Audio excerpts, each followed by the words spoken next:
いつも動画を視聴いただきありがとうございます。ホラのコウスケです。昨年はなんと1077点のアートを鑑賞しました。このチャンネルでは私のそのアート巡りをほぼ全て動画で配信しています。あなたもチャンネル登録してみていただくと、東京、関西、名古屋を中心に日本の現代アートシーンをざっと把握し楽しめる、そんなチャンネルになっているかなと思います。今回は2023年に1000点以上見た私が選ぶ2023年に最も私の心を動かしたアート10選です。世間の評判とか人気、評価、あるいは観客動員数とか金銭的価値とかそういったことではなくて、私の心を動かしたアート、それを選びました。順位はつけられないので順不動です。コメント欄にあなたの心を動かしたアートも教えてくれると嬉しいです。それではチャンネル登録をしてご覧ください。まずはこれ、渋谷駅前にあるものといえば、そう、ハチ公ですね。この日1日限定でハチ公が部屋に入れてもらえたんですよ。これどうしても見たくて行ってきました。どうですか？ハチ公の表情もなんとなくいい感じに見えちゃいます。これ思いついちゃうこの発想とこれやっちゃうことも含めてぶっ飛んでて大好きです。2つ目はこれ、岐阜県美術館です。館内に置かれた14の大きなキューブ、それを一人一つ様々なアーティストが自由に表現するアートアワード。中でもこの山本裕京さんの作品すごかったんですよ。これ何かわかります？1円玉なんですよ。びっくり。四方、そして床も1円玉です。1円玉がここでは単なるアルミになっているようにも思えるし、でもなんとなく踏むのは躊躇したりもして面白い体験でした。ちなみに他のキューブはこれすごかったです。人が入れる Amazon の箱、いろいろ考えさせられます。1円玉の山本裕京さん、他にも新宿でこんなの見ました。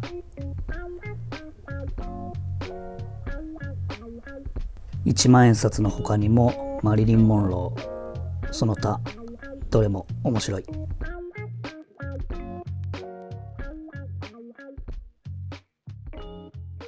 京都にもありました。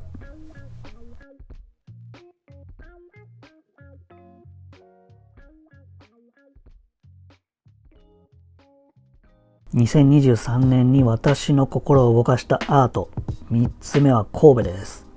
地下街ではなく、これギャラリーの中なんですよ。段ボールなどの廃材で地下街を再現。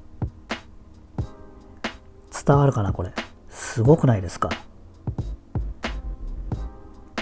やっぱりぶっ飛んだ発想やそこまでやるかみたいなものは面白いですね。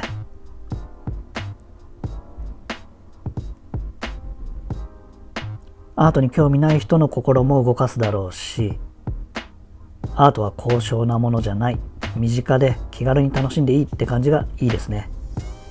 床も壁も再現しててとにかく面白いです。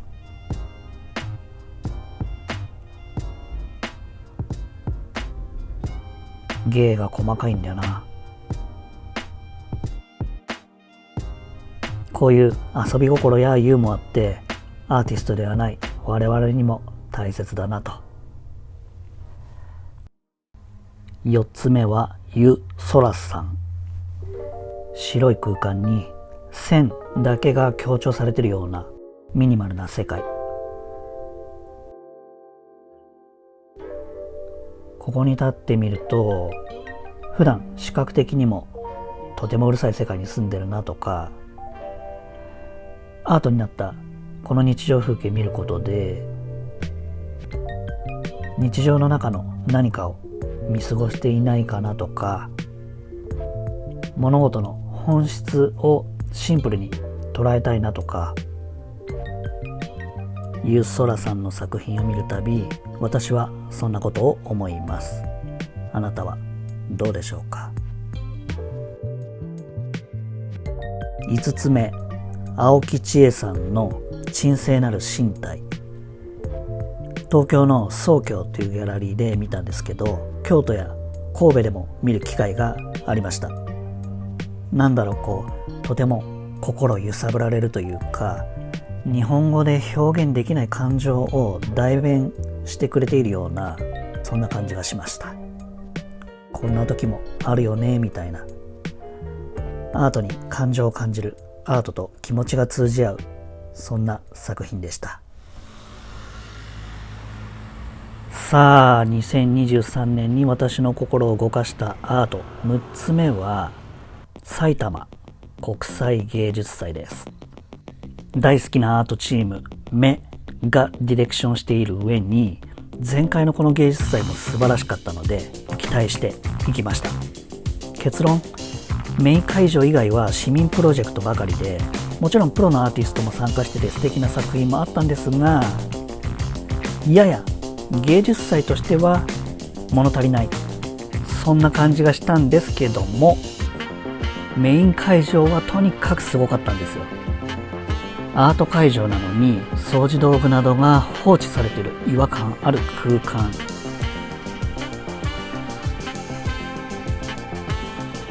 そして透明な壁であちこちが仕切られてて、私はあっちを見てるけど、あっちの人はこっちを見てる。もう何がアートで何がアートじゃないのか。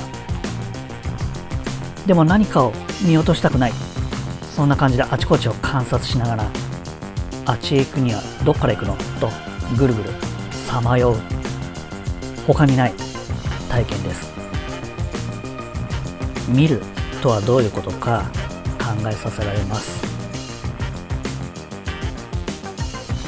これはアートかな、こっちはこれどうなんだろう。そんな正解のないアートは、美術館に飾られた絵画を見るのがアート鑑賞と思っている人にはストレスを感じるかもしれませんが、本当にユニークな体験でした。まだ Vlog で紹介できてないんで、チャンネル登録して詳細の動画お待ちください。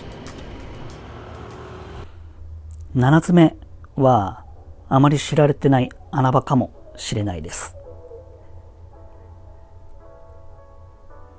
愛知県西尾市で開催された愛知県の芸術祭関連事業、滑らかでない仕草。西尾市で少女時代を過ごした詩人の茨木のり子の組むという詩にさらっと出てくる滑らかでない仕草というフレーズがタイトルになってます。この詩、このフレーズだけで私にはぐっと刺さって、参加アーティストたちがそれぞれにそこからインスパイアされて表現する作品、とても面白かったんです。滑らかでない仕草、あなたはどんな風に感じますか？私は去年からチャット GPT を使い倒してるんですけど、チャット GPT って無難な答えばっかり返すんですよね。すごく人間らしい言葉を使ってそれっぽいこと言うんですよね。でもふと15年ぐらい前に尊敬する知人から言われたことを思い出したんですよ。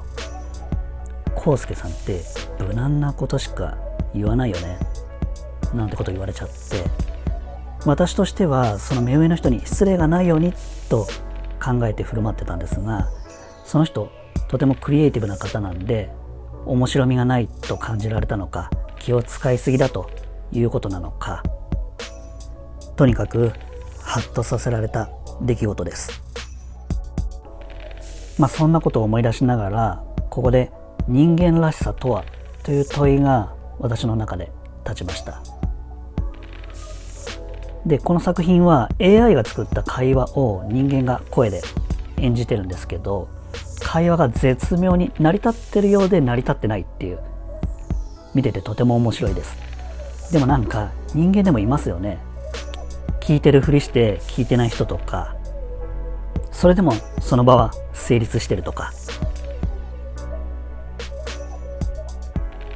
他にも西尾市のいろんな場所にユニークな作品があって、心に残ってます。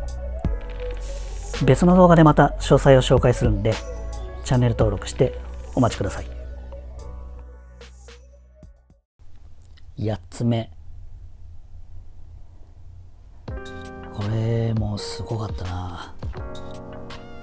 東京神楽坂ルート系コンテンポラリーで見た蘇宗園さんの個展。ギャラリーに入ったら人が座ってたんでえっとなったんですけど、アーティストさん本人がパフォーマンスしてます。卵を落とさないように壁と自分の間に留めて、でも少し動かしながら卵の感触を確かめているようにも見えました。自分とその他の世界との境界線を感じ取っているような、なんかこうとても静かでとても繊細で、その世界にぐっと入り込んで、でも息を飲むような緊張感もあったりで、すごくドキドキしました。他の作品も素晴らしかったんで、また後日別の動画で紹介します。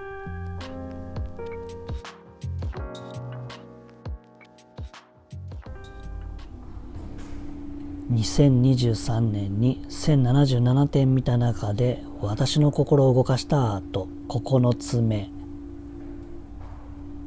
見えます？聞こえます？銀座エルメスの中に雨のように無数に垂らされた糸が振動してます。その振動が互いに干渉し同調し、なんかこう私の心も揺さぶるような、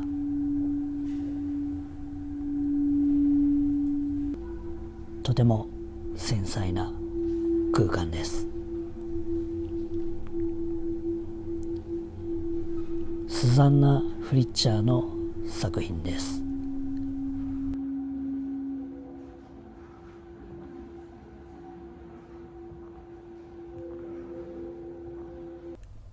ここには他の作品もあったんですが、さっきのがすごく良かったです。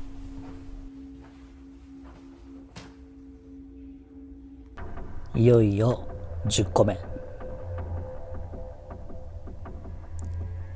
アートを見に行ったはずが、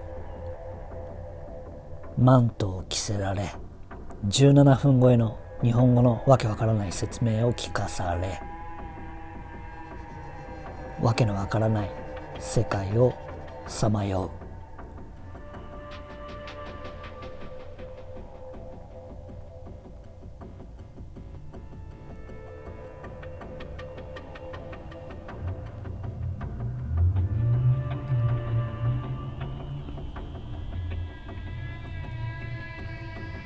なぜだかテントを張り、中で過ごす羽目に。